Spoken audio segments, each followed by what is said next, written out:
Evangelho de Mateus, capítulo 5, de 1, e agora nós vamos até o 5. Vamos lá? Vendo as multidões, Jesus subiu ao monte e se assentou, e seus discípulos aproximaram-se dele, e ele começou a ensiná-los, dizendo: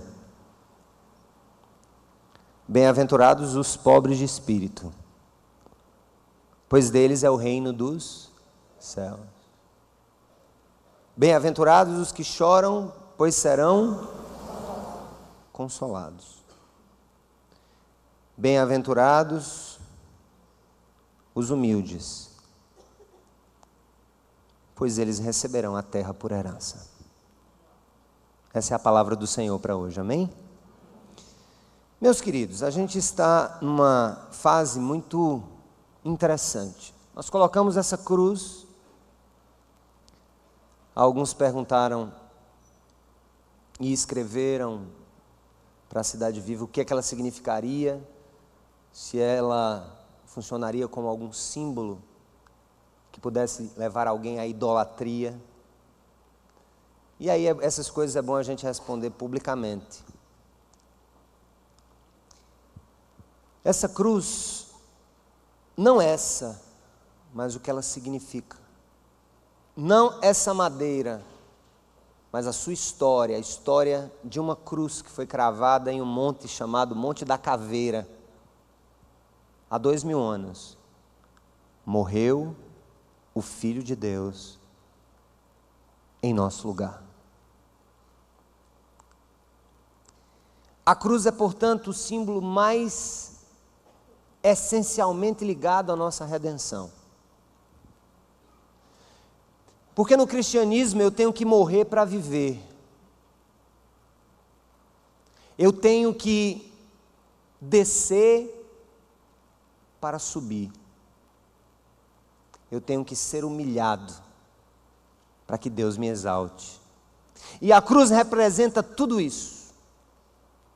O Filho de Deus vem ao mundo, sai da sua glória, é destronado da sua glória e vem viver como nós, nascer de uma virgem, viver as nossas dores, lutar as nossas lutas, conhecer as nossas limitações, como quem delas foi participante. E essa cruz foi posta e continuará posta também por uma outra razão. Quando a igreja evangélica chegou no Brasil, quando os anglicanos, em um pacto feito com o Brasil, na época, obviamente, de interesses mútuos, foi assinado um pacto com o governo brasileiro, de que nenhuma igreja protestante poderia exibir no Brasil nenhum símbolo cristão para não ser confundida com a igreja católica. Na realidade, a cruz nunca foi um problema para os cristãos reformados. Antes, sempre foi um sinal de lembrança do que Jesus fez na cruz. É óbvio que se você tocar aquela cruz, não vai acontecer nada. Pode até levar um choque na luz. Se você levar um pedaço para fazer um chá, para curar gastrite, você pode até morrer entalado. Ela não tem nada demais. Não é uma relíquia essa cruz. Ela é um símbolo. Ela é um símbolo que nos reporta, cada dia que nós olharmos para ela, nós precisamos entender que Jesus morreu em uma cruz, que Jesus morreu. Eu alcanço a minha redenção. Ele alcançou a minha salvação. E Ele alcançou a minha vitória. Amém, igreja? Cruz, portanto, para nós não significa derrota. Para o cristão, a cruz vazia significa vitória. E não é vitória apenas sobre o pecado. E vitória sobre essa vida passageira. Aqui nós somos peregrinos, como diz a palavra. Por mais tempo que você viva na terra, você é peregrino. Você pode viver 70, pode chegar aos 80, pode chegar aos 90 com muita graça, aos 100 com superabundante graça de Deus, mas nós somos peregrinos nessa terra. E a série desse mês nos leva a entender a vida sob a perspectiva do reino de Deus. Se nós estamos nessa terra como peregrinos, somos também barro nas mãos de um Deus que é o artífice da nossa vida. Quando nós começamos a série Nas Mãos do Oleiro, nós desejávamos e desejamos que todos nós aqui entremos conscientemente em um processo de restauração de alguma área da nossa vida, ou de várias áreas da nossa vida, ou da nossa vida por completo. Nós vimos na primeira mensagem da série, há 4 semanas, que o profeta Jeremias foi levado por Deus a uma olaria, a casa de um oleiro, que estava lá preparando um pequeno vaso de barro, e de repente aquele vaso de barro quebrava nas mãos do oleiro, e a Bíblia diz que o oleiro, ao invés de jogar a massa fora, ele colocava mais umidade na massa, refazia aquele vaso para a sua honra e para a sua glória. Nós vimos no primeiro dia, então, que a nossa vida tem jeito, mesmo que esteja quebrada. Repita isso: a minha vida tem jeito, ainda que esteja quebrada. Essa foi a temática inicial da série Das Mãos do Oleiro. Na semana retrasada, eu comecei aqui a primeira etapa em qualquer processo de restauração da nossa vida. Qualquer restauração na minha vida ou na sua vida começa com uma consciência: eu não sou Deus. E quando eu digo e reconheço que não sou Deus, eu reconheço que sou, portanto, imperfeito. Eu reconheço, portanto, que estou quebrado. Eu reconheço, portanto, que sou necessitado. Eu reconheço, portanto, que preciso de ajuda. Se eu não sou Deus, eu saio do maior problema, da maior barreira, do maior impedimento que um ser humano pode ter na sua vida para alcançar a verdadeira felicidade. É a negação dos seus próprios problemas, a negação das suas falhas, a negação dos seus vícios, a negação de suas dores. E eu disse há 3 semanas, na primeira etapa, em que eu reconheço que não sou Deus, paro de negar os meus erros e limitações, e supero, portanto, a minha impotência. Eu disse naquele primeiro domingo, que foi há 3 semanas, na primeira etapa da restauração, depois da mensagem de abertura, eu disse: nesse lugar há pessoas com uma série de danos na alma, no caráter, nas lembranças, na vida pessoal, na vida familiar. Mas eu vou dizer uma coisa para você: enquanto você não parar de negar, você não vai alcançar a restauração de Deus. Eu não sei quantos aqui conviveram com um alcoólatra dentro de casa. Precisa levantar a mão não, para não expor. Mas quem conviveu com um alcoólatra sabe que o maior dos problemas na convivência com um alcoólatra é que ele nunca reconhece que é alcoólatra.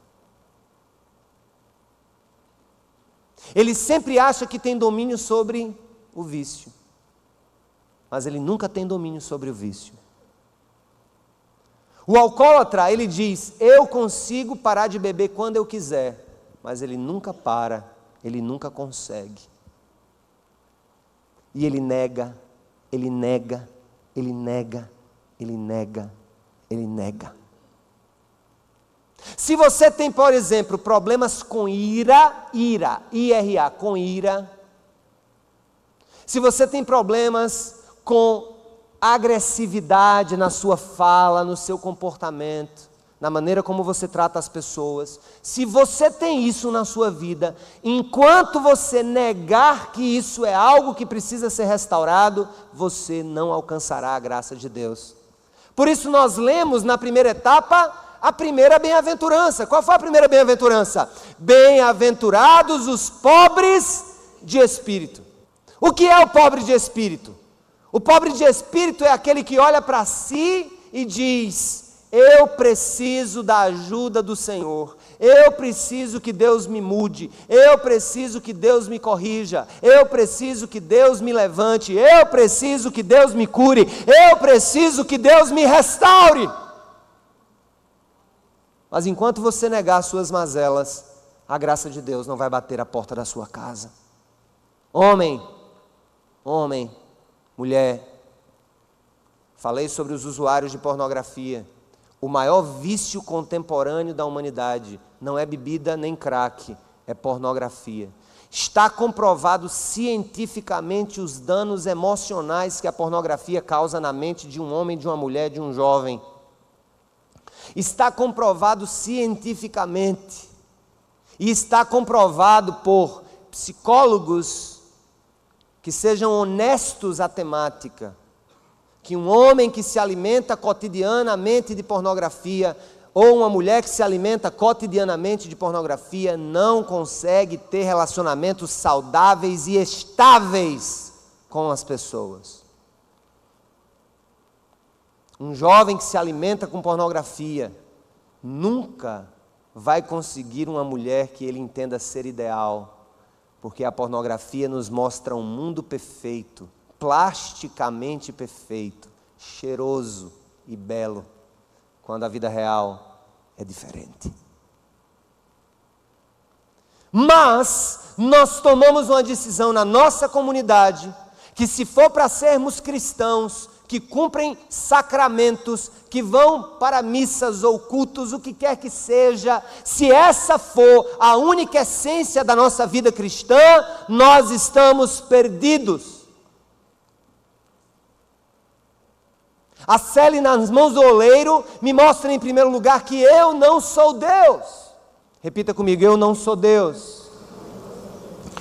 Superando a negação e a impotência, foi o que nós vimos. Eu tenho que sair da negação, eu tenho que levantar a bandeira e dizer, eu preciso de restauração, Senhor. Eu preciso sair da negação. Eu não posso fazer de conta que eu tenho um domínio sobre a minha vida, ou sobre as minhas palavras, ou sobre o meu comportamento, ou sobre os meus sentimentos, ou sobre a minha ansiedade, ou sobre a minha compulsividade ao comprar, gastar, beber, comer, mentir. Eu preciso sair da negação. Eu estou batendo como um resumo do que foi visto até hoje, para que ninguém aqui esqueça. Enquanto você negar as suas mazelas, o quanto você negar que precisa da ajuda do Senhor, você não alcançará a graça, porque bem-aventurado é quem é pobre de espírito. É quem olha para si e vê a sua pobreza humana, e vê a sua necessidade da graça de Deus. Era o que Jesus estava dizendo. Domingo passado, nesse auditório, o pastor Tiago falou sobre a segunda etapa. Quem estava aqui domingo passado na segunda etapa? Isso é um resumo que eu estou dando do que foi visto até agora. Ele disse, bem-aventurados os que choram, porque serão consolados. Ora, se o primeiro passo é entender que eu não sou Deus, parar de negar as minhas limitações, os meus problemas, os meus vícios, os meus traumas, a segunda etapa é entender o seguinte: existe um Deus que se importa comigo. Restaurando a esperança é a segunda etapa. Por que Jesus olha para aqueles homens e diz, bem-aventurados os que choram, porque serão consolados? É porque ele diz o seguinte: aquele que chora nos meus pés será consolado. Aquele que entende a minha graça será consolado. Aquele que chora por querer fazer a minha vontade será consolado. Aquele que chora na fraqueza das suas limitações será consolado. Existe um Deus que me ama, existe um Deus que te ama, existe um Deus que nos ama e que se importa com tudo isso que precisa ser mudado em nós e que nos causa lágrimas, muitas vezes escondidas. Você que foi abusado na infância, pare de negar que está tudo bem se você ainda não superou essa questão, mas entenda, Deus quer enxugar as suas lágrimas. Ele quer fazer bem à tua alma. Oh, coisa boa saber isso. Deus quer fazer bem à minha alma. Vamos repetir isso, vamos com convicção. Deus quer fazer bem à minha alma. Mais uma vez, vamos lá. Deus quer fazer bem à minha alma. Aleluia! Quantos podem glorificar o Senhor por essa bênção? Ele quer fazer bem à nossa alma. Bem-aventurados os que choram. Hoje é a terceira etapa do plano de restauração. E hoje nós vamos para esse terceiro passo. E o tema desse terceiro passo é muito simples. É muito simples. Ele chama-se uma entrega consciente e total da minha vida.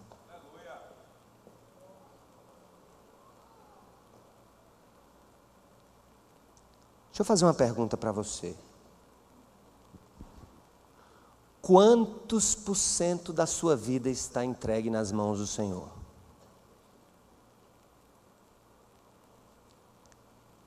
O que da sua vida está entregue a Ele, está conscientemente entregue a Ele? Alguns vão dizer, bem, eu já entreguei os meus filhos nas mãos de Deus. Eu entreguei aquele cachorro do meu marido nas mãos do Senhor. Eu já entreguei, eu entreguei ao Senhor os meus dízimos, os 10% do meu salário. Eu entreguei isso para o Senhor. Quando Jesus, na terceira bem-aventurança, ele diz o seguinte: bem-aventurados os, o quê? Humildes. A humildade é uma virtude que é enaltecida nas Escrituras, que tem a ver com um olhar para si mesmo, um olhar que está sempre clamando no nosso ouvido. O verdadeiro humilde, ele se olha no espelho e diz assim: como eu preciso do Senhor gerenciando todas as áreas da minha vida. Alguns homens estudiosos, pastores ou padres, na época do chamado liberalismo teológico, na época do iluminismo, começaram a dizer o seguinte: não, a vida espiritual, a vida religiosa tem que ser separada das outras coisas. Trabalho, família, gestão de negócios, não. Deus é participante da minha esfera transcendental apenas. Ele não participa do meu cotidiano. Escuta, não haverá restauração na sua vida se você não mergulhar completamente nas águas da graça. Não haverá restauração completa em nossa vida se nós mergulharmos nos rios de Deus e levantarmos a mão para que não se molhe aquilo que nós queremos cuidar por nós mesmos. Tem gente que diz: eu vou pular no rio da graça, mas com as mãos para cima, guardando alguma coisa muito valiosa para você, que não está entregue nas mãos do Senhor. Outros não entregam nas mãos do Senhor porque têm medo de que o Senhor mude planos. Outros não entregam nas mãos do Senhor áreas da vida porque têm medo que Deus não os aprove. E eu pergunto para você nessa tarde: o que está guardado na sua mão que tem impedido você de mergulhar completamente nos rios da graça do Senhor? O quê? Que áreas ocultas da sua vida precisam ser entregues nas mãos do Senhor? É interessante, e nesses anos de igreja, eu não sou nem tão velho, tenho 41 anos, sou novo, né? Mas eu já tenho quase 20 anos conhecendo as mungangas eclesiásticas, conhecendo labirintos ocultos na vida das pessoas. Daqui de cima para baixo tudo é bonito. Vocês são lindos,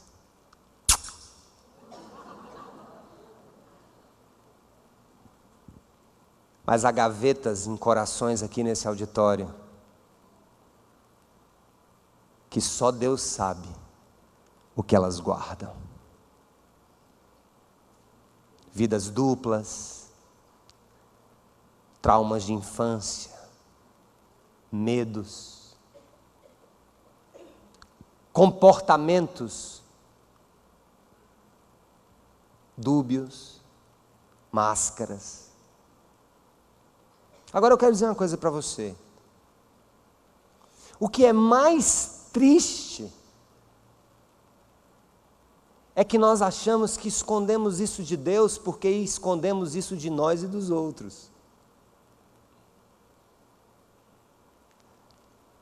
Porque nós vivemos num mundo que olha para o que está do lado de fora. E vocês perceberam como isso está se tornando cada vez mais constante? As pessoas estão preocupadas com as vitrines e não com a panela de feijão. Tem gente se preocupando muito mais em mostrar o carro novo do que fazer a feira. E a desculpa é que estão fazendo dieta mediterrânea. Vou contar um caso para vocês que é bíblico. O profeta Samuel, lá no Velho Testamento, quando Deus escolheu um novo rei para Israel, ele pediu para que Samuel fosse até um certo lugar, conhecer e escolher o rei de Israel dentre os filhos de um certo habitante de Israel.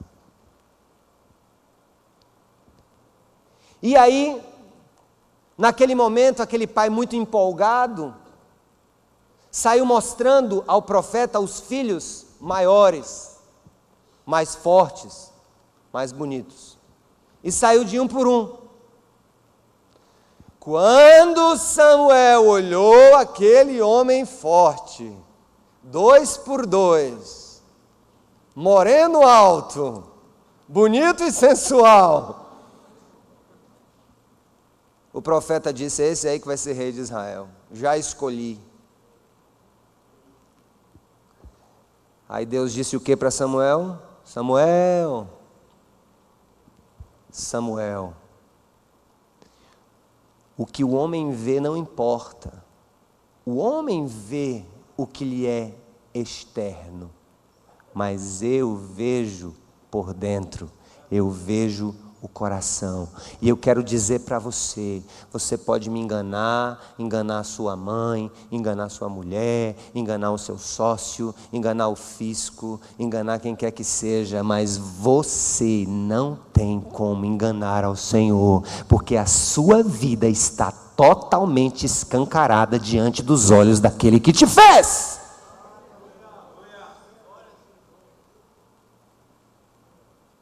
Então, o que dizer diante disso? Isso é um ato de humildade, a dizer: Senhor, está aqui a minha vida, eu não tenho como gerenciá-la, tudo que eu tenho é teu, tudo que eu sou é feito pelas tuas mãos, as minhas falhas e pecados eu cometi, eu preciso da tua ajuda, eu dei o primeiro passo, porque qual é o primeiro passo? Eu reconheço que não sou Deus. O segundo passo é quando eu digo: eu sei que há um Deus que me ama, que se importa comigo, com tudo que eu estou vivendo, mas você precisa dar o terceiro passo, você precisa entregar-se conscientemente e totalmente todas as áreas da sua vida nas mãos daquele que te ama. Louvado seja o nome do Senhor.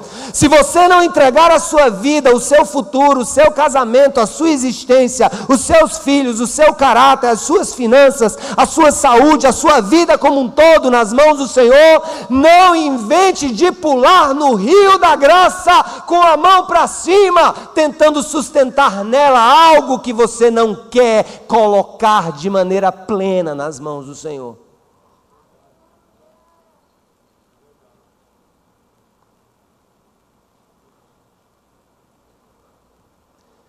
Feche os seus olhos que o Espírito Santo tem uma pergunta para você. Pare de olhar para mim. Para.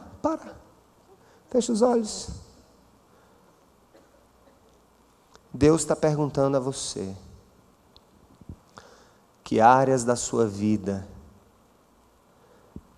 você não entregou a mim ainda?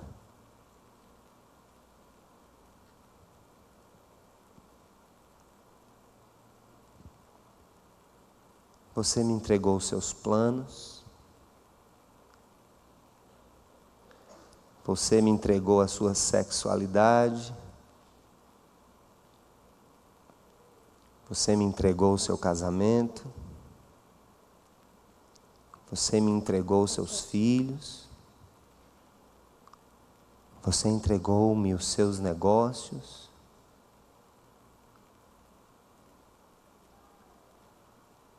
O que fechas em tuas mãos e que te impede de mergulhar completamente nos rios da minha graça?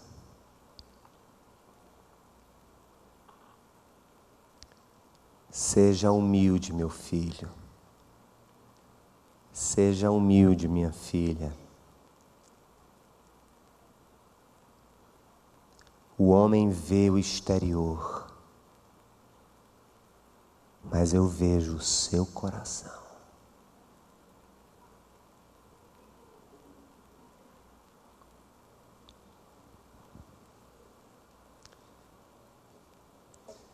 Abra a carta de São Paulo aos Romanos, capítulo 12, nós vamos encerrar a mensagem. Acompanhe comigo, Romanos 12, 1. Portanto, irmãos, rogo-lhes pelas misericórdias de Deus, que se o quê? Ofereçam em sacrifício vivo, santo e agradável a Deus, este é o culto racional de vocês. Escuta, vocês vão entender o que é que Paulo disse, como era o sistema de adoração antes de Cristo. Nos tempos do Velho Testamento, os homens levavam animais, não é isso? Matavam os animais e sacrificavam aqueles animais em adoração a Deus, certo? Para perdão de pecados e tantas outras coisas. Não era assim que acontecia? O sacerdote oferecia as oferendas. Hoje, há ainda alguns outros cultos que têm as mesmas práticas, oferecer alguma coisa, algum sacrifício às divindades.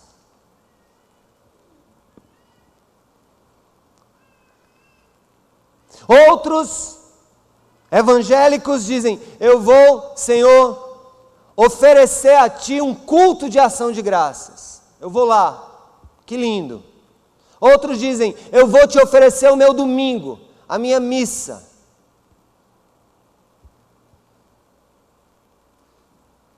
E Paulo está dizendo para nós, olha, eu rogo a vocês, ofereçam-se a Deus, vocês, a vida de vocês, o coração de vocês, a história de vocês, os traumas de vocês, quem vocês são, entreguem-se completamente nas mãos do Senhor. E ele disse, de que maneira? Irracional ou racional? É por isso que o tema da mensagem de hoje é uma entrega total e consciente.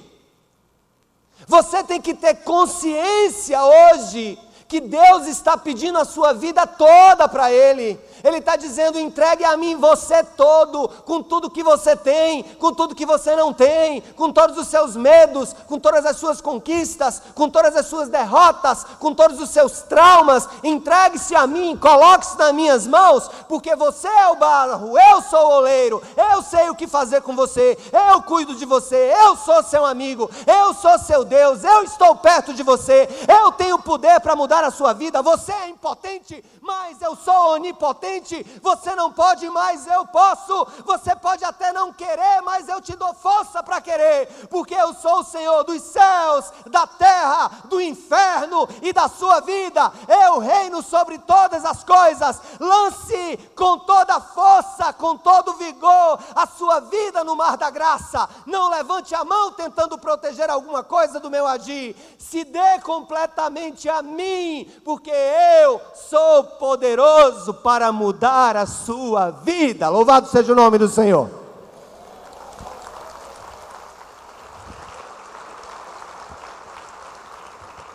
E aí, as coisas começam a mudar. Eu tenho certeza que há pessoas que vêm para a igreja há anos. De vez em quando eu encontro alguém, pastor, tudo bem? Sabe quem eu sou? Não, mas Jesus sabe. Mas diga aí, não, eu estou indo, eu vou na Cidade Viva faz muito tempo, faz 10 anos, eu estou desde a fundação. Digo, nossa, eu nunca te vi em nenhum ministério, nunca te vi em sala de batismo, nunca te vi. Foi mal aí, mas eu nunca te vi não. Mas Jesus te conhece, irmã. Porque, sabe, eu vou para a igreja, é bom, eu chego no domingo, não tenho o que fazer, meu marido gosta de futebol, enche a lata, o domingo todo com os amigos. E eu, para não estar ouvindo baboseira, eu saio de casa e vou para a igreja. É bom, eu gosto do louvor. O senhor prega direitinho. Obrigado, minha irmã, que honra, viu? Eu quero saber uma coisa. E onde está o seu coração? Eu ainda não dei um passo completo para entregar a minha vida totalmente a Jesus. Ele é assim mais ou menos um síndico de algumas coisas da minha vida, mas eu não tenho coragem, eu não sei o que vão dizer de mim, eu não sei o que vão dizer de mim, se eu entregar a minha vida completamente nas mãos dele. Os questionamentos dessa mulher podem ser questionamentos de muitas pessoas aqui. Escuta, o Senhor quer a tua vida toda, Ele não quer pedaços. Ele é especialista em juntar pedaços e cacos, mas não deixe de dar alguns cacos da sua existência para Ele.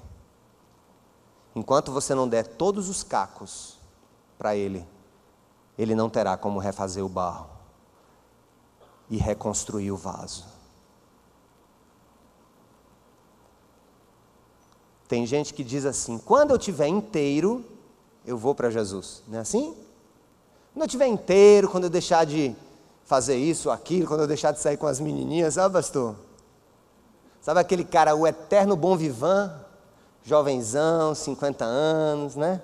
Cheio da força, se acha, sabe, é o eterno garanhão. Porque as menininhas, quando eu ainda tenho umas manias aí e tal, eu ainda, sabe, gosto de encher a lata e tal. Quem disse que Deus quer vaso feito? Deus não tem nenhum interesse em vaso feito. Sabe por quê? Porque simplesmente ele não existe.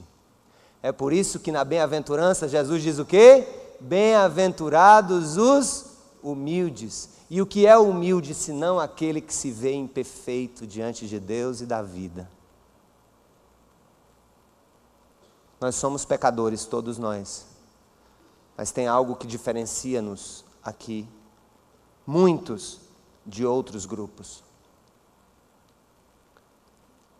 É bom ser pecador nas mãos do Deus restaurador, do que ser um pecador solitário na vida, à procura de respostas que nunca virão. E hoje é dia de tomarmos decisões. Amém, irmãos? Que o Senhor nos abençoe.